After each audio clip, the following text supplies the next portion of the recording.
Doon muna ako dito sa bahay, ha. Upo ka doon, upo ka dito. Salamat sa Panginoon sa pag-iingat niya. Salamat sa opportunity na makapag-serve pa rin na kahit na kalagayan natin. God is good. Amen. All the time. Dapat all the time. Nakalimutan nyo na. God is good. All the time. All the time. God is good. Palimutan na natin yung si Don Mowen. Okay, lagyan ko na ang aking kodigo. Sinabi ni tatay, yung 60 na sila. Senior. So, ibig sabihin yan, magsisenior na rin ako. Ganun yung So, magsisenior sila. So, pa-senior na rin ako, Nati Rosie. Kasi, secret. Kasi anniversary nila, so 60. So, siyempre, mga sunod-sunod na taon nun, pinanganak ako. So, yun yung implikasyon nun. Papasalamat ako na kahit na anong kalagayan, pag ka talaga sa Panginoon, itinalaga ka ng Panginoon sa isang gawain, ano mo talaga yun? Panindigan mo talaga yun. Isa sa madalas tandaan ko, sabi sa Biblia, na every firstborn son ay dedicated sa Lord. Sabihin, lahat ng panganay na ay dinidedicate sa mga Israelita yun. Pagkakalang ko, dinidicate nila nanay dahil firstborn son. Pero maganda lahat talaga na tayo ay dinidedicate sa Panginoon. So ito yung ating ngayon, na aking mensahe ngayon, na kakaiba yung ating klase ng pagsamba. Tayong mga Kristiyano, lahat ng Kristiyano, dapat ganito yung ating pananaw, na ang ating pagsamba hindi lang siya oras ng araw ng linggo, kundi ito yung response natin sa Panginoon. Kaya nga ang ating patotoo ngayon, na kahit na masakit yung ating paa, actually nangyari ito dahil sa pagpasok o pauwi na. Kapag madidisgrasya ka, hindi mo alam kung kailan ka madidisgrasya. Tama, right? Di ba? Parang relax ka lang. Pero pagka iniisip mong pagtutihin niya, tutok ka sa daan, wala. Pero pagka sa time ng disgrasya, hindi mo alam kung kailan yan. Bigla na lang, gulat ka, nandun ka na, nakadapa ka na, o kaya nandun ka na. Parang lahat ay slow motion, makikita mo na ang tagal ng oras nung nangyari sa buhay. Parang ang tagal ng tumulong sa akin, parang gano'n. Pero nung nireview ko yung video na naka-attach sa akin, kasi lagi akong may camera. Parang bilis lang, mga segundo, minuto, may gumawa sa akin. Pero pakiramdam ko parang slow motion lahat. So, ganun pala na pagka na-discuss. Salamat sa Panginoon, hindi naman siya malala. Actually, siguro nangyari dahil merong biglang papatawid na tao at na-preno ko siguro yung dapat hindi preno. So, hindi ko na alam kung yung reflex ng katawan ko. Sa malayan ko, sumasadsad na ako doon sa Kasi nagdaganan ako ng aking e-bike. Hindi naman ako nabangga. Pero, salamat sa Panginoon dahil kung wala yung aking knee pad, siguro basag itong aking knee. Kasi yung tupi-tupi yung stainless na knee pad ko na stainless. Diba yun tupi-tupi yun Nung binalik ko matigas ibig sabihin, napipa yun, malakas talaga yung pagka. Kung ito lang yung tumukot, malamang ay hindi ganito lang yung nangyari sa akin. So, bagya lang yung nangyari. So, salamat sa Panginoon at iningatan. Kaya, lahat yun ay isang papuri na isang patunay na ang Diyos ay nag-iingat sa kahit anumang mangyari sa atin, kalooban talaga ng Diyos lahat. Sama kahit na Pero kasama pa rin yung pag-iingat natin. So, ngayon ay dumako pa tayo sa ating mensahe. Bibilisan ko lang para maaga tayo. Ang tunay na diwa ng pagsamba. Walang konti. Alam ko na i-mensahe ko na ito noon, pero iba yung aking text. Siguro dalawa yung text ko. Ito ay nakapokus lang ako sa isang text. Sa Romans 12:1, ito ba yung sinasabi? Sabi ko po sa Tagalog.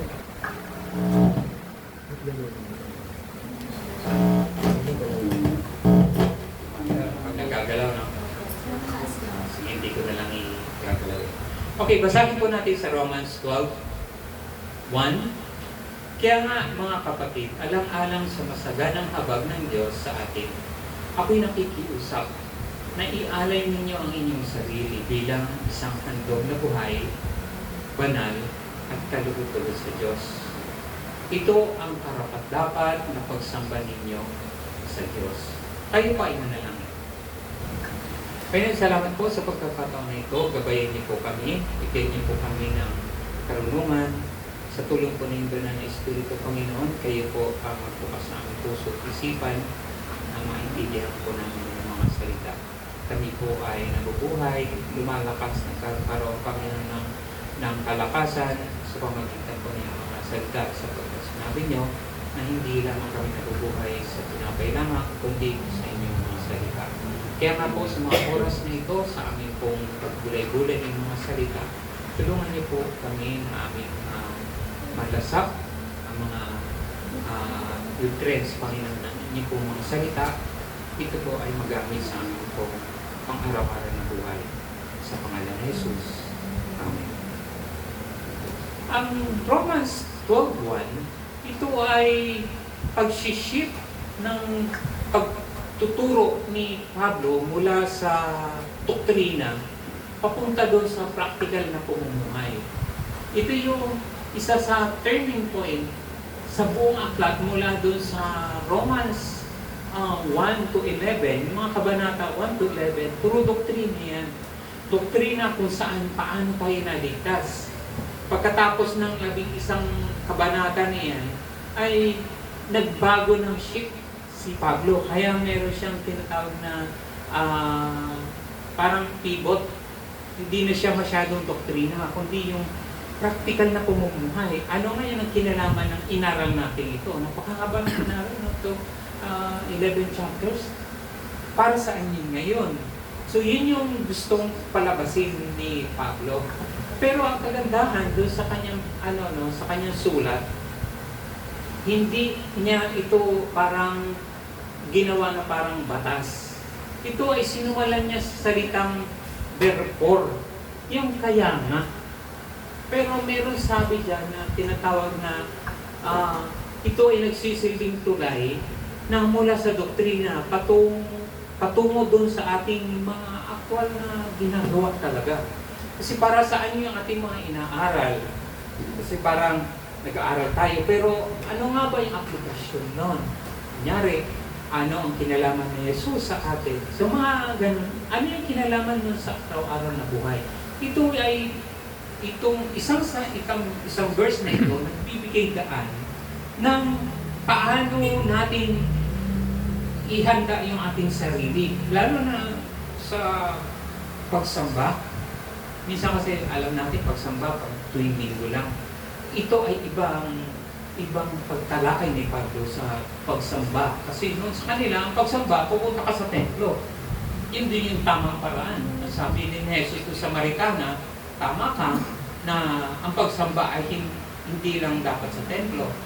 Sabi niya, ngayon ay pagkakataon na sasambahin ng tao ang Diyos Ama sa Espiritu, sa katotohanan. So, dati kasi sasamba sila, pupunta sila sa templo. Diba parang tayo, nasanay tayo na pupunta tayo sa simbahan. Hindi yun ang sinasabi na ni Jesus. At yun yung ipinapaliwanag ni Pablo. Dito, sinasabi ni Paul, siya mismo ay nakikiusap. Nakikiusap siya na hindi dahil sa kailangan gawin natin bilang leader o kaya minsan kasi parang Porque leader ka ng youth, kailangan magpakabait ka. Parang yan na pagka maglilid ka ng devotion, kailangan ihanda mo sarili mo. Parang doon ka lang naghahanda pagka may kailangan ka sa sa mga ganon. Sinasabi ni Pablo, hindi dapat ganon yung ating ginagawa. Hindi, lahat tayo dapat ginagawa natin yun. Nandito man tayo sa loob o sa labas ng simbahan. Pareho dapat yung ginagawa natin na ang espiritu natin ng pagsamba ay kahit nang naghahakot tayo ng basura, naglalaba tayo ng ating mga damit, naghahati tayo, nag-aaral tayo, yun ay isang pagturing dapat na pagsamba. Yun ay mga sa mga sunod. Pero ito yung malalim na ibig sabihin niya. Dinaan niya ito sa pakikiusap. Hindi niya dinaan sa, sige, pag hindi niyo ginawa ito, hindi kayo pagpapalain. Hindi. Ang sinasabi na ni Pablo, kaya nga, ibig sabihin kaya nga, ginagawa natin ito dahil doon sa blessings na tinumo natin. Ito yung doktrina ng kaligtasan na pinaliwanag niya, na focus siya doon sa doktrina ng kaligtasan. So, kundi dahil sa gusto niya maunawaan natin ang bigat ng ating bagong buhay kay Kristo. Yung isang taong iniligtas, ay malaki ang pasasalamat niya doon sa taong nagligtas sa kanya. Kung naintindihan niya kung yung paraan ng pagliligtas sa kanya, ay malaking pasasalamat niya. Pero kung sa tingin niya, niligtas niya sarili niya, hindi siya ganun kalaki ng utang ng loob sa Diyos. Kasi hindi niya alam yung lalim ng ginawa ng Diyos para sa kanyang kaligtasan. So yun yung ating alamin ngayon. So narito yung mga 4 o 3 na puntos na dapat nating isa sa buhay. Unang-una, so mula doktrina, tas pakikiusap. So ito yung simpleng sabi ni Pablo doon sa binasa natin kanina. Na sinasabi niya na ang paraan natin ng pagsamba, yun lamang talaga yung totoong tugod nung malalim na habag ng Diyos sa atin. Wala tayong pwedeng maisagawa na paraan para tugunan yung grasya na ginawa ng Diyos sa atin, yung kaligtasan. Hindi yung blessing na maganda buhay natin, nakakakain tayo. Hindi. Mas nakakatakot yung iniligtas tayo mula doon sa nakalaan na impyerno, na patungo tayo doon. Dahil sa pagkamatay ni Jesus, iniligtas tayo. Nawala na tayo doon sa kahusgahan na yun.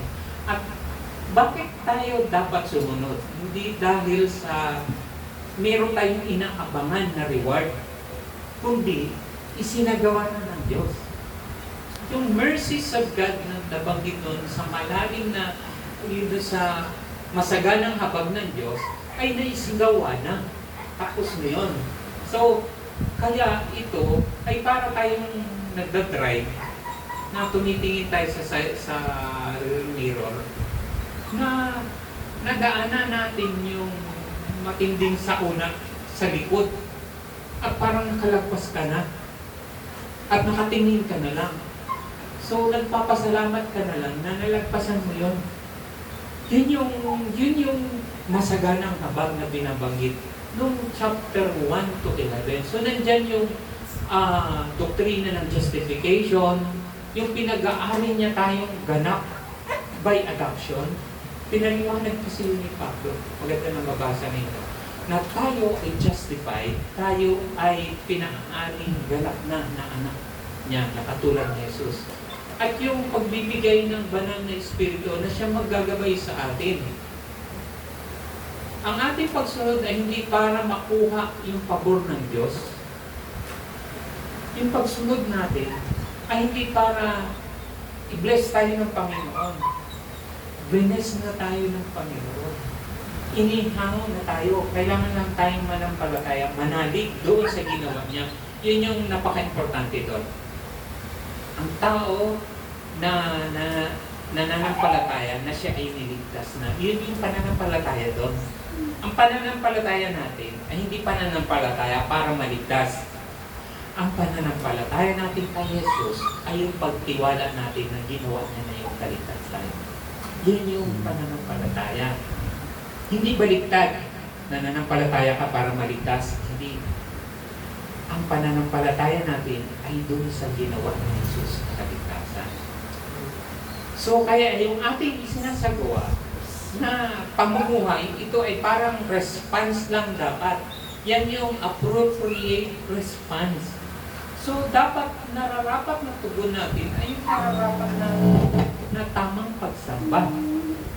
Yun lang talaga yung totoo nating maibigay sa Diyos. Yung kahit tama man lang yung pagsamba natin, kahit man lang doon, ay maituwid natin. Tama yung ating espiritu. Sa espiritu at katotohanan, yun yung sinasabi ni Jesus.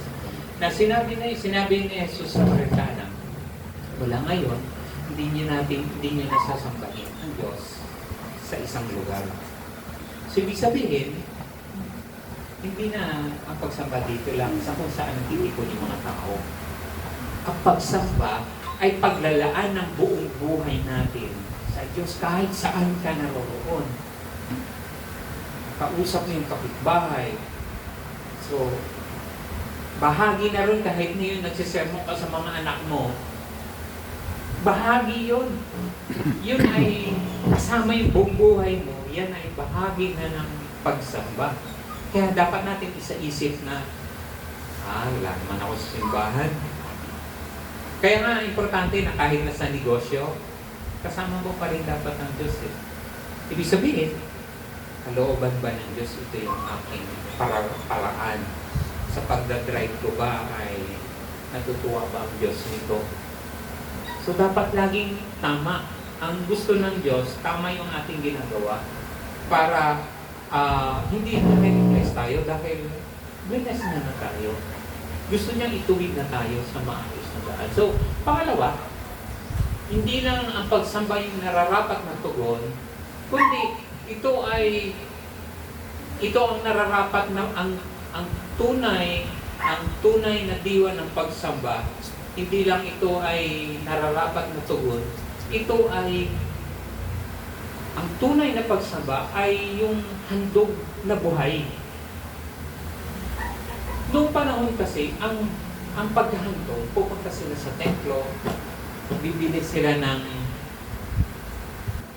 lalo na yung mga malalayong, sa malalayong lugar. Alanganin naman, ang pag-aalay kasi ng pag may kasalanan ka, kailangan mong mag-alay ng sheep, karnero. At papatayin yun, ay bibigay mo doon sa pare para kapalit na yung kasalanan. Ganun noon. Nung si Jesus ay inialay sa krus, wala na yung klaseng ganun. Ang nire-request ngayon, sabi ni Pablo, dahil nabayaran na lahat, hindi na tayo ang nag-aalay ng patay. Dati kasi, nagdadala sila ng dahil kung sa malayong lugar ka, alanganin naman dala-dala mo yung kambing mo na buhay.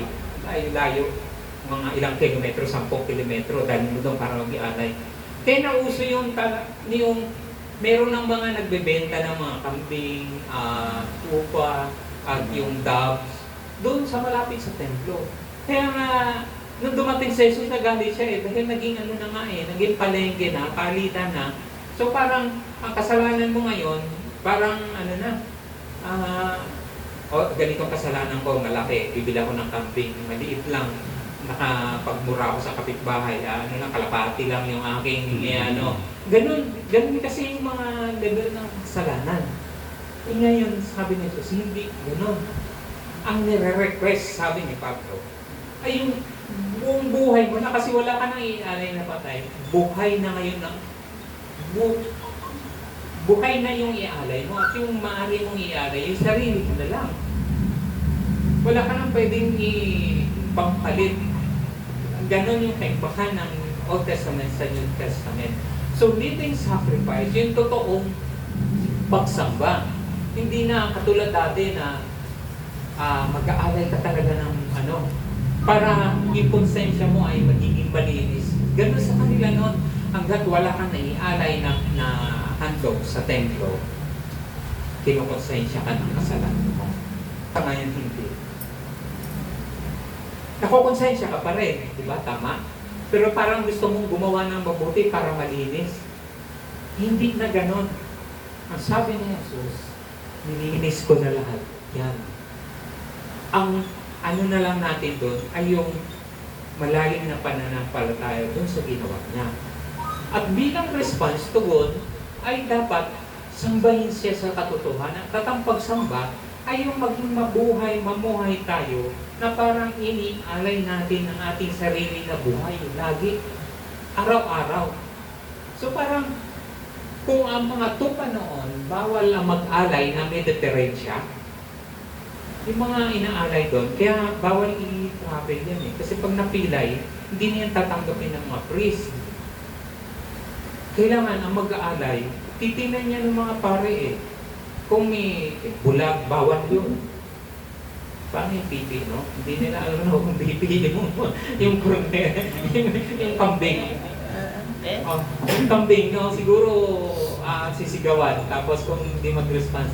Pero alam nila na dapat walang kapansanan. Hindi payat, hindi rin yung malnourished. So ang ginagawa nila, nag-aalaga sila ng mga kambing, yung mga malalapit doon, at binibenta nila yon. Diba? Ginawang negosyo ng mga pari. Yung kanilang pag-aalay, kasi bawal nga eh. So, ang nangyayari, naging tuloy, corruption. Kahit na yung pagsimba, nagiging corruption mo pa. Hindi lang flood control yung corruption noon. Naging sa templo, nagalit niya si Jesus. Di ba napansin nyo yung dagtan niya na ingay-ingay, merong mga palitan. Hindi palitan ang tawag doon eh. Ito, papalitan yung mo. Siyempre, dala mo, pera na lang. Dala ka ng pera, pipili ka, ano ba kasalanan mo? Nasuntok ko yung kapitbahay namin. No? Ito, siguro mga 5 kalapate yung mo, dahil depende sa bukol na laki. So, ganun, noon, pag nagkasala ka, mayroong tinatawag Depende sa kasalanan, depende din yung laki. Depende sa laki. Pag nakapatay ka, mayroon pang Paano yung kalabaw? Oh, Malaking kasalanan. malaking kasalanan. Pag nagnakaw ka ng kalabaw, so iba pa yung justice sa loob sa iba pa yung justice. Yung pananagutan mo sa komunidad, meron pang justice yun. Iba pa yun. Iba pa yung maalis yung konsensya mo na sa harapan ng Diyos. Iba pa yun. Iba pa yun. So kailangan mo pa rin mag-aalay kahit na nagkasundo kayo. Kaya nga sabi nga sa Jesus, sabi niya, kung mag-aalay ka ng iyong handog sa Diyos, makipagkasundo ka muna. Tama? Importante yun eh. Kailangan may pagkakasundo muna. So, tsaka ka mag-aalay. Dahil baliwala yung pag-aalay mo kung wala yung hindi na na-process yung justice system. Yung meron kayong pagkakasundo. So, kung nagkasundo na kayo, then tsaka ka na ngayon mag-aalay. So, hiwalay kasi yun. Yung pananagutan mo sa tao at pananagutan sa Diyos, iba. Mananagot ka pa rin sa Diyos sa ginawa mo. So, para maalis yun, merong ganitong pag-aalay. Pero sabi ni Jesus, wala na yung ganyang naging daan ng corruption. Kahit nasa pagsamba, mayroong corruption. Kahit na yung mga malalaking church ngayon eh. Mayroong mga nakawang din sa mga offering. Mayroong mga palakihan ng sahod. Kung sino yung maraming palakpak ng mga pastor. Siyempre, ka doon. Marami yung doon, ma-attend. Malaki din yung kanilang income. Meron talagang nagiging corruption din ang tao. Magaling mahusay maghanap ng corruption. Balitaan niya namin si Joey, source namin to ng balita eh. Marami na palang nakakakuha ng mga senior na sa government, no? Mga 10,000. So paano yung mga hindi nakakaalam?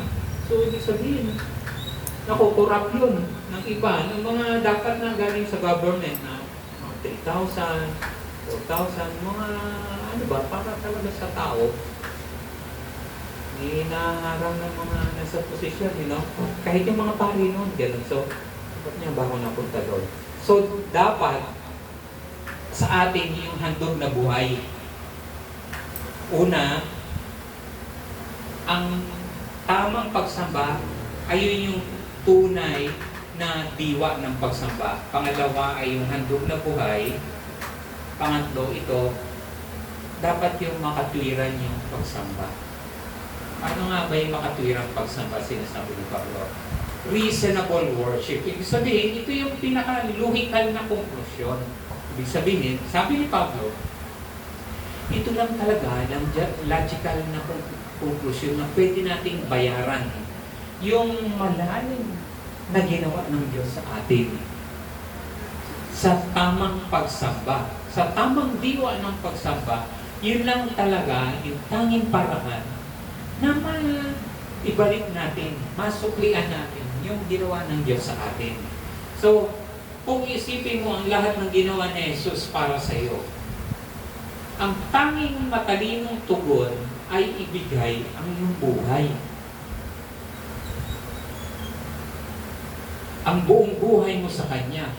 Ang sabi nga ng isang komentaryo, isang crucifixion of intelligence o kamangmangan ang hindi pag-aalay ng sarili. Na kung napag-alaman mo na may nag-alay ng buhay para sa iyo. Kung may tao na nagbigay ng alay sa'yo, katulad ng isang donor namin, merong nag-alay sa kanya ng kidney. Dahil wala na siyang kidney, merong nag-alay ng kidney. Every year, pinapasalamatan niya. Lahat, hindi lang yung nagbigay ng kidney. Pati kami, pag nagpasalamat siya, nagpapakain siya. Taon-taon. Sa EDS, pinapakain niya yung staff. Nagpapasalamat siya na buhay ulit siya dahil may nagbigay sa kanya ng kidney. Si Luson, kilala si Luson sa State Land, yung laging may dalang card ng death and life na pag binaligtad mo ay may balik siya na flashcard. Madalas pinagpapasal tuwing may makakita siyang tao, nag-share siya. Yun lang yung kanyang paraan ng pagpasalamat sa Diyos. Yun yung paraan niya ng pagsamba. Yun yung pag-share niya ng mabuting ginawa ng Diyos sa kanya, na nabuhay ulit siya. Kidney lang yun, ha? Paano pa kaya? Yung iniligtas siya mula doon sa kamatayan. Kaya parang lang sa kanya, yung kidney na pinalitan sa kanya, parang lang yan, point of reference niya lang yun. Parang ginamit lang yung halimbawa. Pero ang malaking pasalamat niya ay yung naligtas siya mula doon sa kamatayan, papunta doon sa buhay na walang hanggan. Pero dahil yung kidney niya ay isang point of reference kung saan nagbago yung buhay niya, lagi niyang inaalaala. Pati yung buhay ni Jesus na pinagkaloob para sa kanya. Kaya bilang konklusyon, ang konklusyon natin ay ito, pagsasabuhay. Ang tunay na pagsamba ay hindi lang sa nangyayari sa loob ng simbahan tuwing linggo. Ito ay pagsasabuhay natin ng reasonable worship na nais ng Diyos kapag ang bawat kilos natin sa araw-araw ay nagiging handog na banal at talugod-lugod sa Kanya bilang tugon doon sa walang hanggang awa ng Diyos sa atin. So, ang pagsamba ay hindi, ang pasasalamat natin sa Diyos, hindi lang dapat araw ng linggo, kundi sa bawat ginagawa natin sa araw-araw. Sa isang tao na naiintindihan at nare-realize niya ang kahalagahan at implication ng kanyang kaligtasan. Ang kanyang pamumuhay ay bilang alay na pagsamba sa Diyos. Yun lang ang tanging paraan na masamba natin ang Diyos sa Espiritu at sa katotohanan. Yung alam natin na ito ay pagtugon doon sa biyaya niya sa atin. Hindi dahil sa gusto natin tayo ay biyayaan ng Diyos. Ang pagsamba natin ay pasasalamat. Tulad nito ngayon. Isang pagpaalaala sa